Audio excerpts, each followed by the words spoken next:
Turkish Airlines presents Business Africa.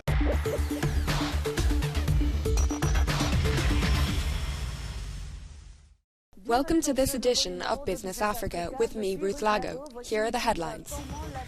How Africa can complete its digital transformation by expanding broadband access and lowering costs. African startups raised more than $6 billion in 2022, yet only 2% of them were created by women. Why is there this gender disparity? And in Burundi, a farmer has specialized in growing hydroponic green fodder to feed his livestock. According to the World Bank, it will take $100 billion between now and 2030 to guarantee high-speed internet access to all of Africa, and an additional 500,000 kilometers of fiber to cover the continent. To understand the consequences, take a look at this map. In terms of mobile packages, 1 gigabyte costs nearly $10 in Namibia and more than 20 in Sao Tome. Take a look at this report by Cedric Keosolo in Congo. Axel is a web entrepreneur. Since the closure of his startup's offices last year, he goes daily to this co-working space. Fortunately, there are co-working solutions that have been set up, and the advantages is that in co-working they take a subscription to the network distributors. I just buy the navigation space, and that way I can work to receive customers here. Many entrepreneurs are stunned by the high cost of mobile data in Congo, a country ranked in 2021 as one of 6 with the most expensive internet in Africa. A gigabyte of data costs nearly $9 in Congo, according to the Alliance for an Affordable Internet. It is important to understand that the cost of internet access for the population is mechanically related to the cost of the operators. The cost of infrastructure is expensive to build. We also observe here, particularly in Central Africa, a lack of competition between the operators. It is not particularly successful in Central Africa, whereas if you move to East Africa, for example, the rates of operators are much lower. The price inequalities have prompted the Congolese government to join the Central African Fiber Optic Interconnection Project. The network will connect Congo, Cameroon and the Central African Republic. The networking of Congo's neighboring countries such as Cameroon, Central Africa, the Democratic Republic of Congo and Angola provides Congo with the redundancy that operators need. Redundancy means that there are several paths in the network in terms of supply. This avoids interruptions of internet services within the country. It also reduces costs since the connection to neighboring countries now provides Congo with several markets where to get supplies. Sao Tome leads the list of countries with the highest internet charges in Africa, with a gigabyte of data costing more than $20, followed by Botswana and Togo. I am joined by Ayafemi Fawzon Oro, digital entrepreneur in Cotonou, and Khalifa Ababakar Sarr, founder of IGA in Dakar. For you, Mr. Khalifa, Africa is struggling to reduce the price of internet because it has neglected the space sector. I believe that Africa is struggling to lower the price of connectivity because we have not yet created the direct satellite connections. And it is obvious that the internet has had a lot of taxes applied to it resolutely, and the delays related to lack of territorial planning in the continent. All these factors and constraints make it difficult for Africa to catch up with the digital gap that we have known for decades.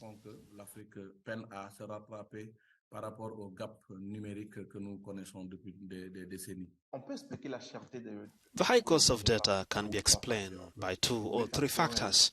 The first factor is demographic. The size of the markets. The number of daily internet users in these countries is not high enough to compensate for the resources that operators invest. There is a second factor, which is the environment, the legal and structural environment, because behind it there are investors that the state have to make, that the state often do not make, and there is a legal framework that is sometimes restrictive, which is made of royalties, taxes, and others that make the cost for the end users quite high. How can better connectivity access be promoted, Mr. Oro? Currently in Benin, I will speak about the case that I know very well, even if I have my own opinion on this country within the sub-region. The government has started since, I think, 2016 to 2017, a vast project of networking the whole territory with fiber optics. So from the north to south, from east to west. And I think that at the end of this technical network, we should be able to have a public operator who can handle this network and facilitate the inclusion of the populations that are left behind. I think that there will be cost which will be quite affordable for the populations in rural areas who often have fewer resources than the population in urban areas. But for me, there is a factor that must also be taken into account, and that is often forgotten when addressing the issue of digital accessibility. It is the issue of education among the people. When you have a country where less than 20% of the population is digitally educated and does not know how to use a last generation smartphone, no matter how much you network for your territory with optic fibers or use satellite internet, you cannot get many users because people do not know how to use it. So how can we better support the startups that are the pillars of this digital economy? The state must be able to facilitate, to play the role of facilitator by taking an incentive and protective legislative framework that encourages investments. I think it is counterproductive for our country to have startups that are forced to register in Delaware in the United States to receive significant funding. It must be registered there. It is not interesting for us. This happens because our ecosystems are not sufficiently protective for investments. So you have to understand that these are risky investments. When someone wants to put $100,000 on an idea, it's a risk when someone even wants to put 1 million, 2 million, or even 10 million on a startup that is still in infancy, and you have to be able to structure the environment. In Benin, for example, there is only one structured network of business angles that has been created since 2019. It is not enough. We have not noticed, for example, the existence of seed funds clearly intended for the Beninese market, for example, which addresses the financing needs of startups. It does not exist because the environment is not structured.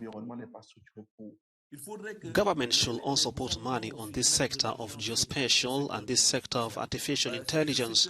You know that there are many universities that teach computer science, but the computer science that they teach is only theoretical. Computer science must today address the needs of the people, a practical computer science. Thank you both. There are big disparities in the financing of startups, according to the magazine Les Inspirations Echo. Several factors explain this, including difficulties in accessing networks of mentors who can accelerate the raising of funds, or the lack of confidence in startups led by women. African startups have the wind in their sails. In 2022, according to Patrick, they raised more than $6 billion. However, this good economic health hides a gender gap. Indeed, startups created by women represent only 2% of the total funds raised, according to Africa Big Deal, a figure that could approach 15% if it includes companies founded by mixed teams. For the magazine Inspirations Echo, the fault lies in the weak promotion of women entrepreneurs, or in the weakness of their networks, notably because of their family obligations. Women-led companies face gender differences that hinder the identification and selection process of existing support and funding programs. As a solution, women are invited to better promote their businesses by making use of technology and surrounding themselves with female mentors in order to reduce disparities.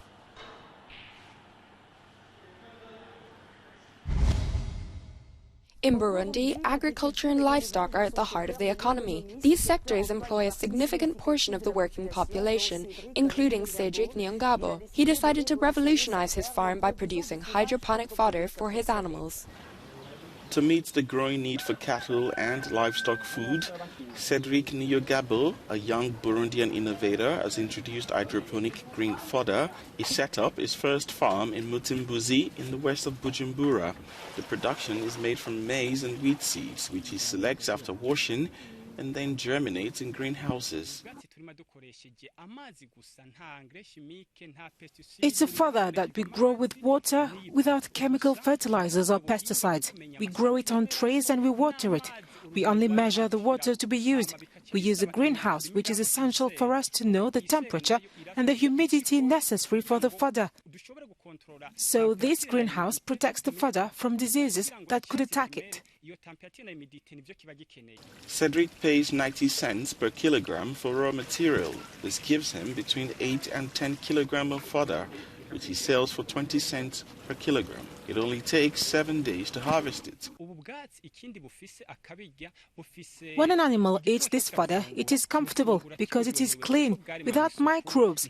The animal eats the seeds, the roots, and therefore the nutrients. It's an easy-to-digest fodder too. This innovator produces at least 4 tons per week, a technique that is very well suited to Burundi. It is a godsend for the farmers who used to pay between $8.6 and $14 for fodder. This fodder will help us a lot, and it is already helping us. According to my findings, this fodder increases production a lot. It is delicious for the cows, and it is cheaper than the usual fodder. In Burundi, more than 90% of the population lives from agriculture and livestock. These are still mainly subsistence activities in a country with more than 12 million inhabitants. Thank you for watching this episode of Business Africa. See you soon.